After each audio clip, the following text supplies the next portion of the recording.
It's been 1 year to the day since Ruben Amorim took the job at Manchester United. November the 11th, 2024 was when he arrived, when he took over, when he started imprinting what he wanted to do. And it's been a wild ride down for most of the time. So what I'm going to do today on the anniversary of him actually taking over at Manchester United, I'm going to talk about Ruben Amorim and assess the year that's just gone by. Look at the bad things. Look at the potential good things that we're seeing as well. You know, if you've been watching this podcast for any amount of time, that I'm very much in the camp of give this guy time. He needs more time. I like what I'm seeing now.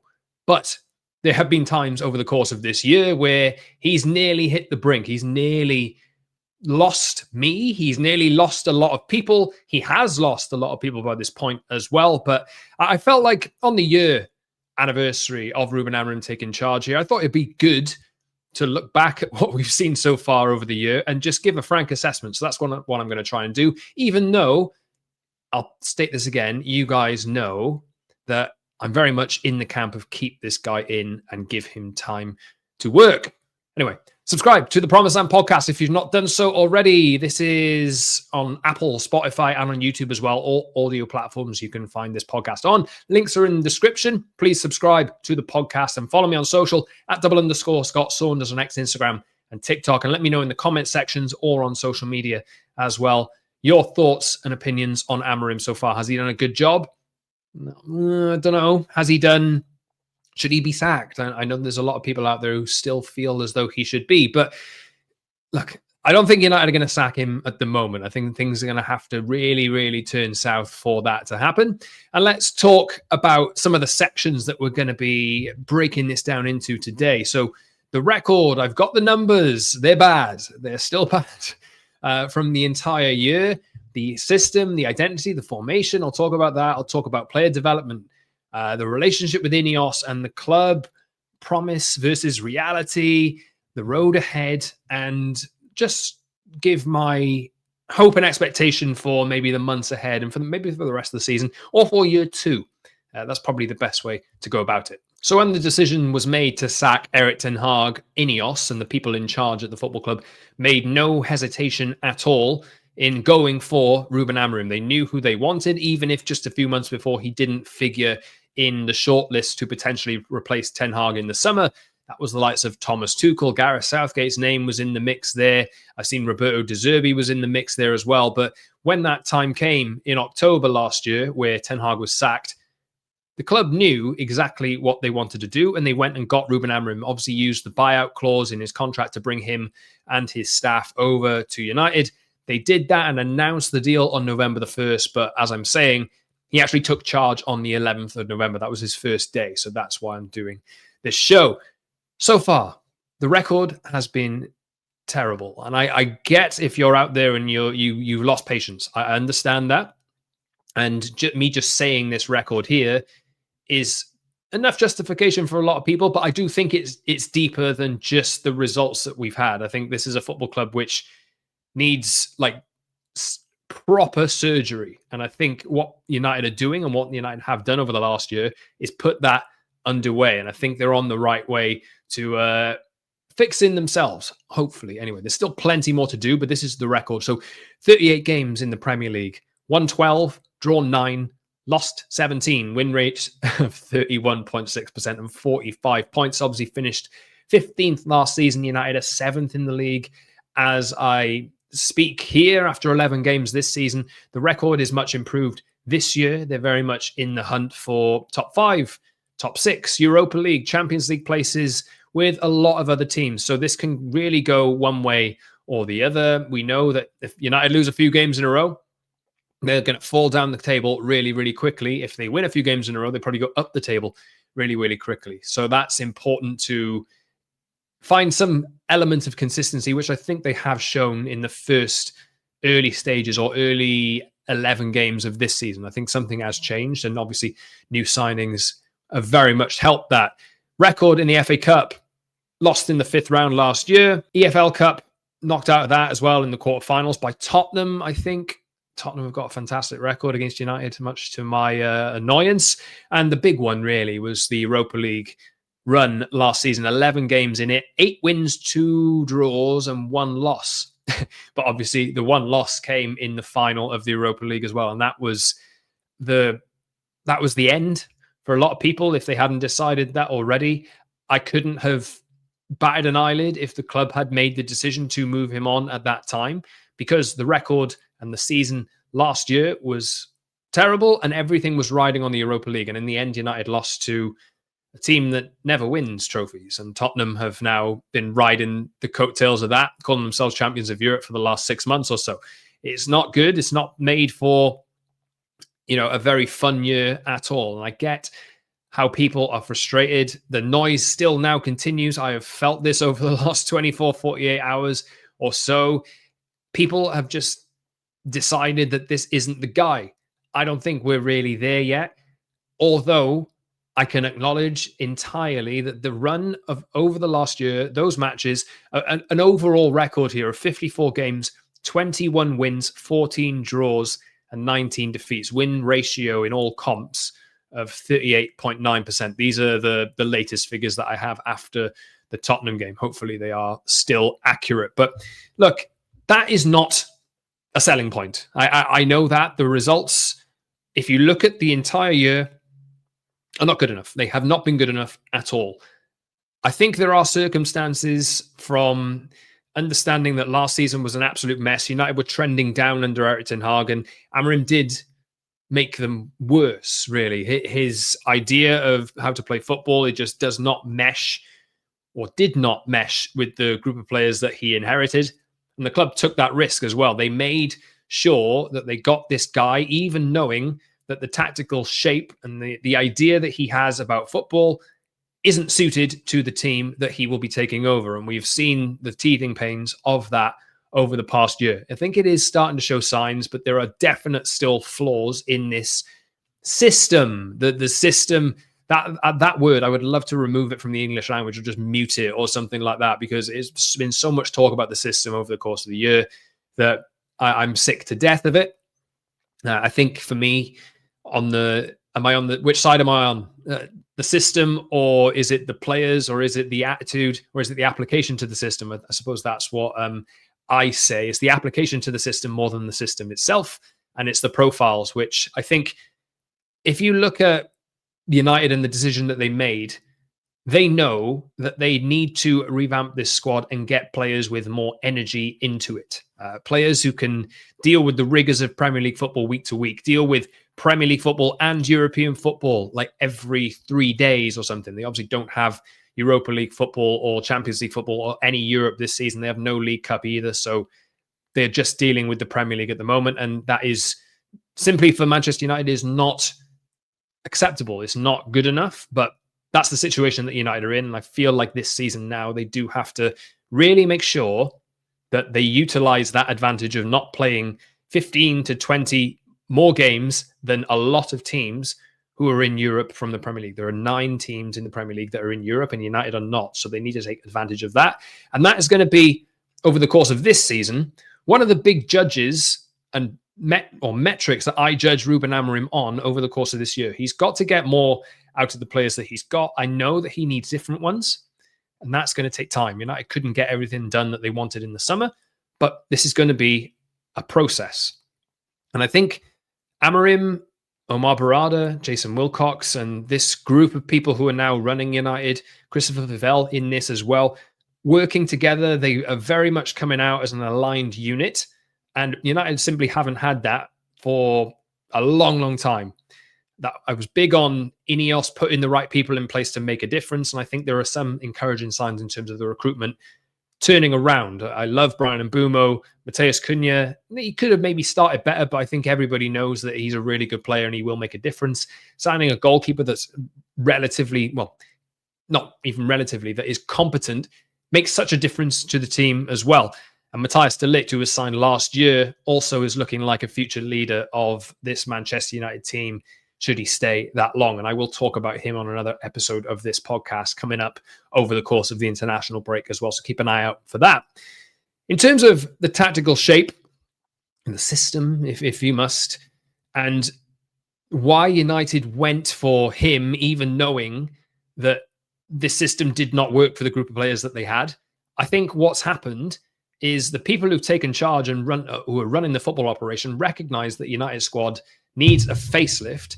It needs those players who don't really have the intensity to be phased out. They need to bring in more players who are capable of like keeping up with things on a technical basis and on a physical basis as well.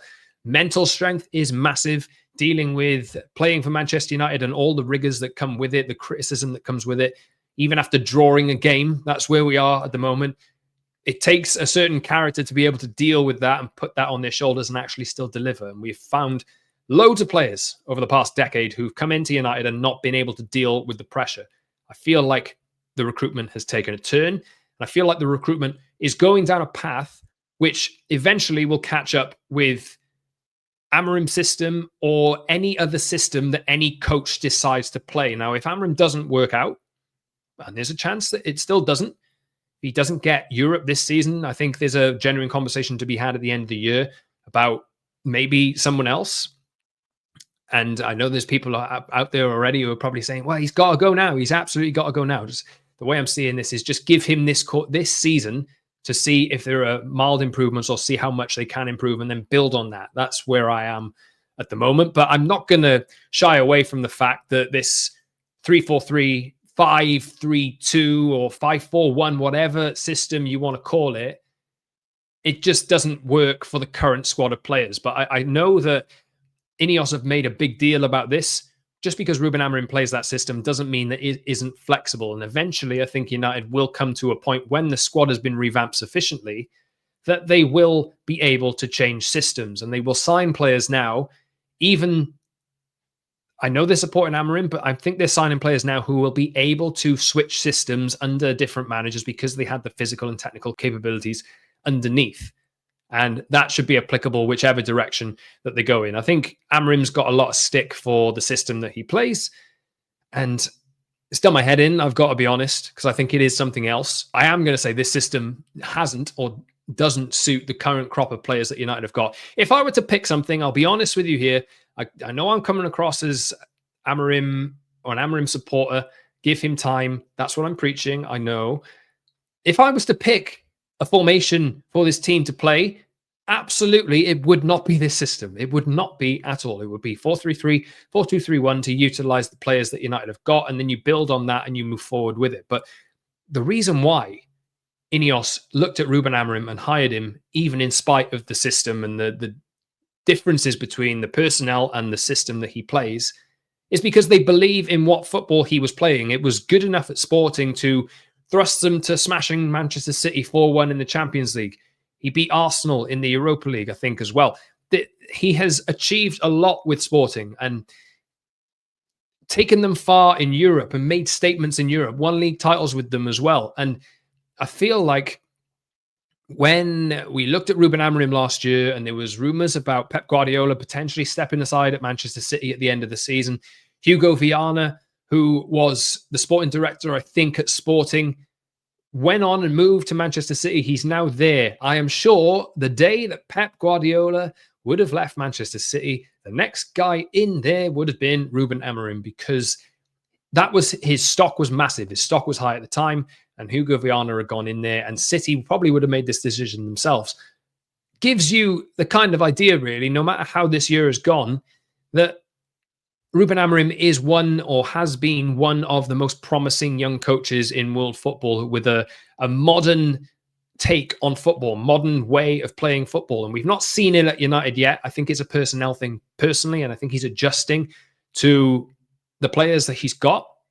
Some might argue too late, but I still don't doubt at all that Amorim is incredibly talented. No matter what people out there on social media might think, no matter what maybe people in the comments might think, he was hired at Manchester United for a reason, and he would have got a big job eventually somewhere else anyway. He would have. So I think the problems at United are just much bigger than just popping a system together and getting the players to play it and having no issues at all. There are reasons why every manager before Ruben Amorim has not worked to date. There's a reason why United are sticking with him now. And I feel like there are a number of reasons and a number of things that the club are doing behind the scenes and Ruben Amorim is trying to do, which will correct the club's cycle of sacking managers in the long term, because I feel like he's addressing issues with softness and mentality and all of these kinds of things that have been riddled in this United squad. Like, United have become failures for a long time. They are not winners anymore. That habit takes a lot of time and a lot of work to get rid of. So I think Amorim recognizes that and wants to turn things around. And that's why, one of the reasons why I do give him support. On the system, though, I do feel as though there are starting to be some signs of positivity coming through in the system this season specifically. Last year was very much the players didn't really know what they were doing, where to stand or what position to occupy or where to pass the ball.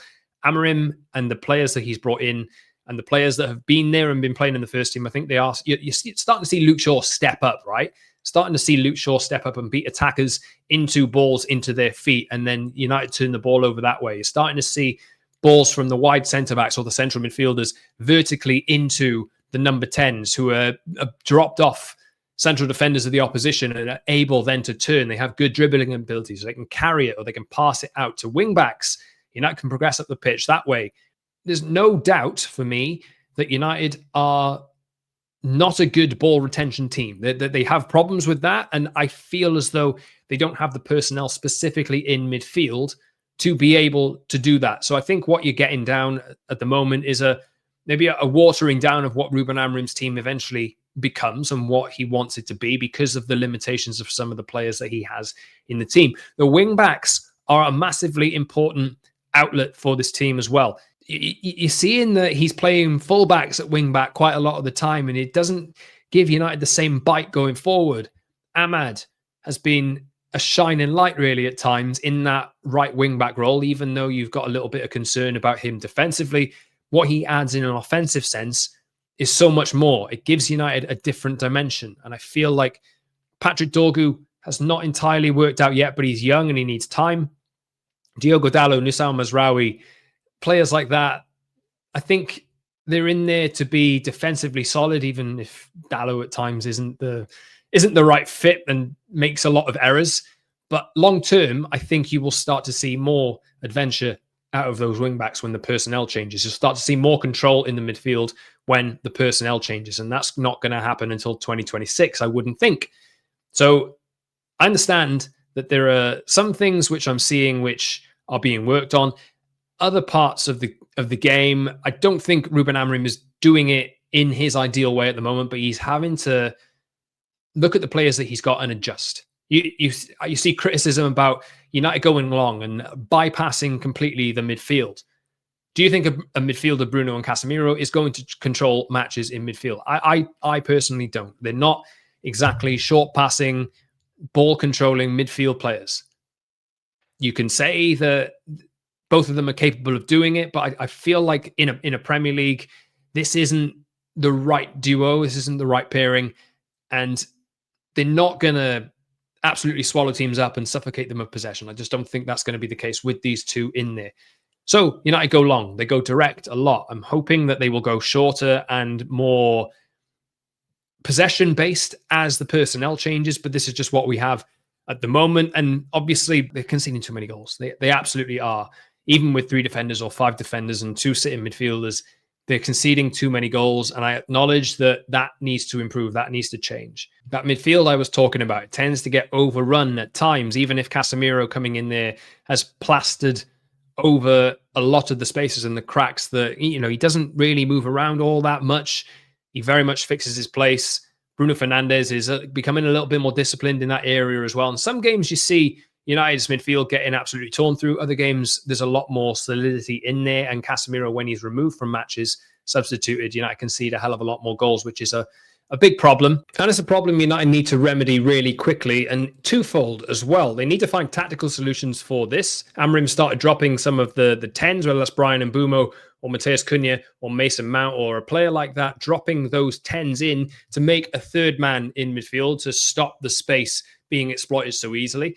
But they need to find a solution as well in the immediate short term, over the course of from the start of or from the end of November when they play Everton right through to the January transfer window. They need to find a way of being more solid when Casemiro isn't on the pitch, because he simply, for me, doesn't have 90 minutes in his legs all the time. We've seen it enough. And when Casemiro leaves the pitch, it's mad, absolutely mad how we've got to this point, given everyone was writing him off, me included, like 6 months ago. It's absolutely mad how important he is to the solidity of this team now. United need to find a way to stop that drop-off from happening. Their second half record compared to their first is bad. There's a big drop-off. I think it's energy, and there really shouldn't be energy excuses given United are not playing as many games as all the other teams who are in Europe. There shouldn't be as many, shouldn't be excuses. But Mamadou Ugarte, I need to see more from. Other players, I need to see more from as well. That energy needs to be maintained and kept on. You can't switch off.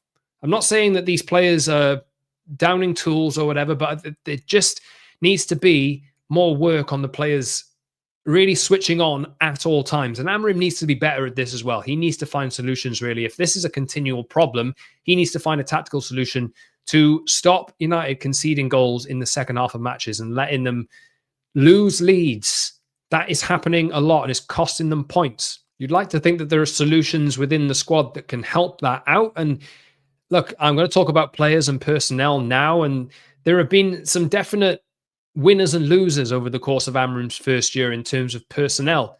Kobbie Mainoo is one of those big, I don't want to call him a loser, but he's really losing out here in the sense of this kid was scoring the winning goal in the FA Cup final under Erik ten Hag, and now he can barely get any minutes on the pitch for Manchester United under Ruben Amorim. He is the big academy hope, the big academy prospect. And I don't doubt that there's a long-term plan for him, but Amorim isn't really doing enough for me to show that he is including Mainoo. Obviously, I think there's an element here of making sure that these players earn their places in the team, but I don't always see enough out of the midfield pairing, and maybe Bruno Fernandes specifically here, to have him warrant playing 90 minutes every single time. I think it started to happen more in recent weeks when Mainoo's come on for later periods in matches and was injured for the Tottenham game, obviously. But Mainoo is looking for first-team football. He was given first-team football and given it regularly a lot under Erik ten Hag, and now he's really dropped off. His stock has fallen. He's probably not going to get an England World Cup place, which is what he's hoping for. And the system has penalised him. It really has. You could say the same thing probably for Joshua Zirkzee as well. Joshua Zirkzee, I think, was signed in 2024 as the false nine in Erik ten Hag's system with wingers that will run beyond him like Garnacho and Marcus Rashford. And now Joshua Zirkzee is getting barely any minutes this season because United have signed 3 forwards, 2 number 10s and a striker. Zirkzee's nowhere to be seen apart from being on the bench. And to be fair to him, he's really keeping spirits high when he comes on the pitch after matches, and he seems really happy, but you can't really be all that happy inside when you're not getting any minutes. And himself, he's trying to win a position in the Netherlands World Cup squad as well. So they're 2 main players who've just not benefited from this system at all. I think the rise again of Casemiro has been massive. I think Matthias de Ligt has found his position in this team. I much prefer him at central centre-back. There's been something of a raise for Harry Maguire as well. Big moment for him at Anfield, and I'm really happy for him. But I do feel like everything's off a little bit when Maguire comes in and De Ligt moves to right centre-back. It feels like United lose an element of themselves there, and Maguire's really in matches because of the fears on Amorim's side of set-piece threats from other teams. And I think that's why Maguire comes in for these games. So there's been some winners, some losers. Obviously, there are a lot of losers who've been sold from the club as well, or loaned out. I'm talking about the likes of Garnacho, Rasmus Højlund, Marcus Rashford, who didn't get barely any minutes under Ruben Amorim. The decision was made at the start of this year, and he ended up going to Aston Villa and then to Barcelona. Has not been included at all at United, has been shown the door. He's doing really well at Barcelona, and that's fantastic for him. But there's no doubt that the way that has gone has soured Amorim for a lot of people, really. People wanted Marcus Rashford to be here for the duration of his career. I was definitely one of those. But I also know that if Amorim is trying to, if he felt like he couldn't count on Marcus Rashford, the right move really was to move him on. And I really hope he gets that permanent move to Barcelona. He's doing a hell of a job to earn it at the moment. I'm really sad that it's come to that case. But while I just recognize at this time that all the decisions that are being made by the club in terms of which players go out and which players come in is for the betterment of the team and the way that the team builds and how they all put the team first, how they all like work together to work into this system. There's obviously going to be tactical fits and players who don't fit tactically. This is just going to be a process, and there will be many more players of the profile of Marcus Rashford, I'm sure, to leave the club in 2026, 2027. And as the team progresses into, let's say Ruben Amorim does see out his contract and signs a new one. I don't know if people can imagine that happening at the moment, but it's potentially possible. If United like the road that they're going on at the moment, there could be possibility of an extension in there. This team now, I think, will be a hell of a lot different in 18 months, 2 years' time. I think it absolutely will be. And some players now that yours and my favorites probably won't be there. And that's just going to be something that we have to stomach if Manchester United are going to, or the people in charge of Manchester United are going to get the club to where it needs to be. And that is one big positive as well. I talked earlier about Wilcox, about Barada, about Vivell, about Amorim, all being on the same page. Jason Wilcox did an interview last week, I think it was, talking about how the structure has been built and how they all work together. He works very closely with Ruben Amorim, and there are people around who do specific jobs, and it all works together, meshes together. And United haven't had that coherence for a long, long, long time. You can say for decades, really. I mean, Alex Ferguson and David Gill were very, very close, and the way that they ran things, like that was a very much way of running a football club, which I don't think you can really do nowadays. I think football has become so big. There's so many jobs, there's so many things to take care of. Data is bigger than ever, all of this kind of stuff. I don't think it can be simply run by one or two people anymore. You need a big team who are all pulling in the same direction. And Amorim is very much part of that. So that is a big positive. That is a really big positive. The alignment, the direction that they're going in. And I will remind you of this again. This is the way that I view Manchester United and how I judge their success. They have made it clear they want to be competing for league titles or winning league titles in 2028. We're going into 2026 at the moment. As it stands, they're making slow progress. If you start from this season, obviously last year United fell down so hard, but this season I think you can start to see a little bit more promise and more people have been won back around. There's a plan. They're executing it. A lot of tough decisions have been made. I think the finances will get a bit easier when some big contracts at the end of this year, Casemiro's contract, Jadon Sancho's contract, Bruno Fernandes, there's even talk about him and where he goes next. So he's even admitting himself. Marcus Rashford's contract, big contracts which need to be off the books or renewed. Harry Maguire's contract as well.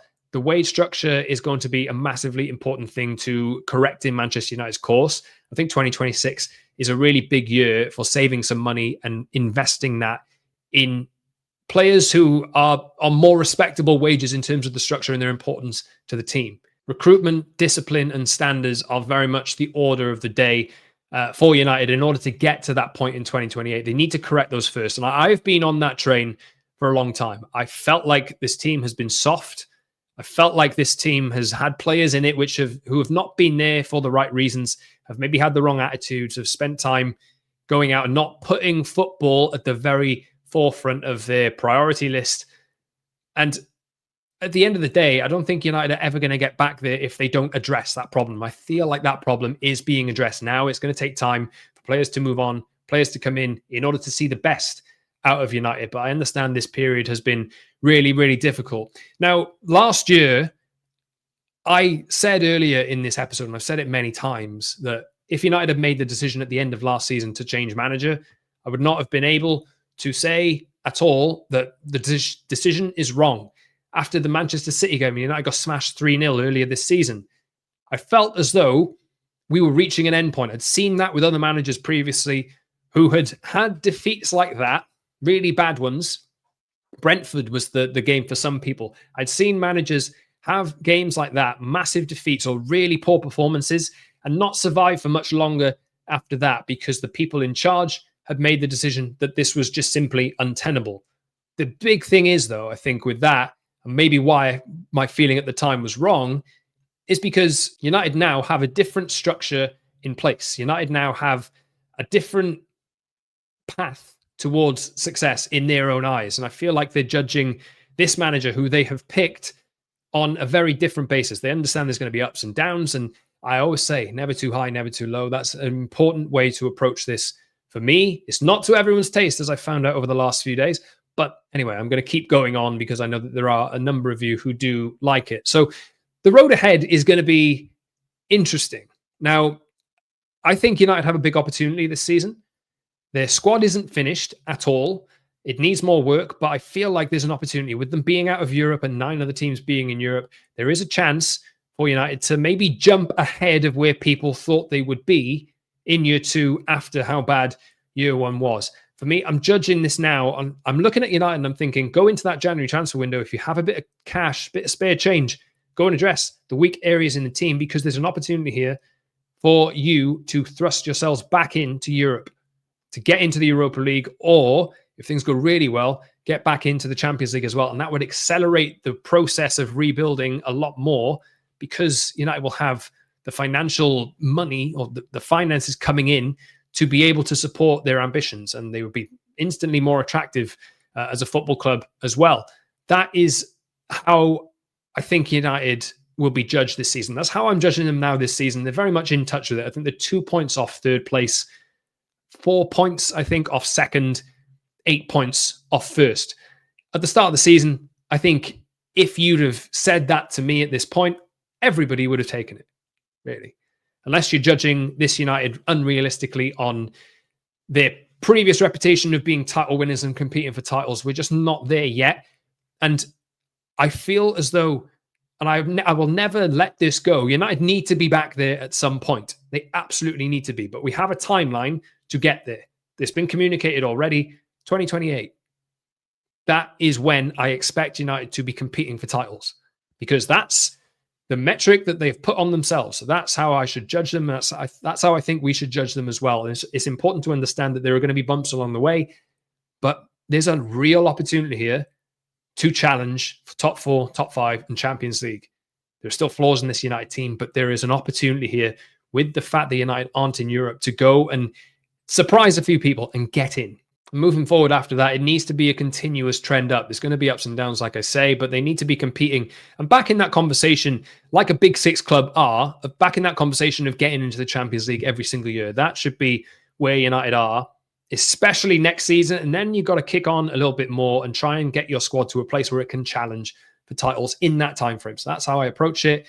And I know that there are other people who feel as though United should be doing that every single year. I just don't think the way that the club has been run over the past 15 years, that's a realistic thing. I don't think the squad's there.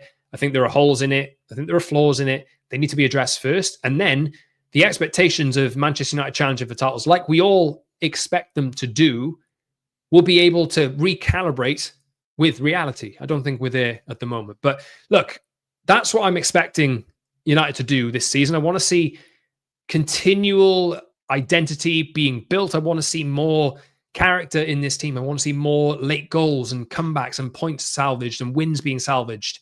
I want to see that. Also want to see United a hell of a lot more solid over the course of the next few months, conceding fewer goals and just becoming a team that we can trust a little bit more and turn belief into results. And if he nails that, we'll look back at year 1, which was a disaster, and just acknowledge them, I hope, as growing pains of a rebuild. But we'll see how it goes. For Amorim's first year overall, I'm going to give it a score out of 10. And you might not think that, or you may think I'm going to give this an 8 or a 7, given how positive on Amorim I am. No, it's like a 3 or a 4. It's a 3 or a 4 out of 10. It's been terrible. It has been. Everybody can acknowledge that. I can acknowledge that. But because it's been that bad, just because it has been that bad, it doesn't mean that I don't see the bigger picture here. The results have been poor, but I can see trends starting to go upwards. Maybe just me. Maybe some of you as well. I think more people have come around to it, but it's a 3 or a 4 out of 10 in the first year. That record is terrible. It really is. It needs to improve. And I feel as though United are getting to a point where it will improve as well. We've had the big win at Liverpool. We've had the win over Chelsea. We've had difficult days against Manchester City, but a promising performance like Ruben Amorim keeps talking about against Arsenal as well, which they ended up losing. But this is going to be a process. This is going to take time.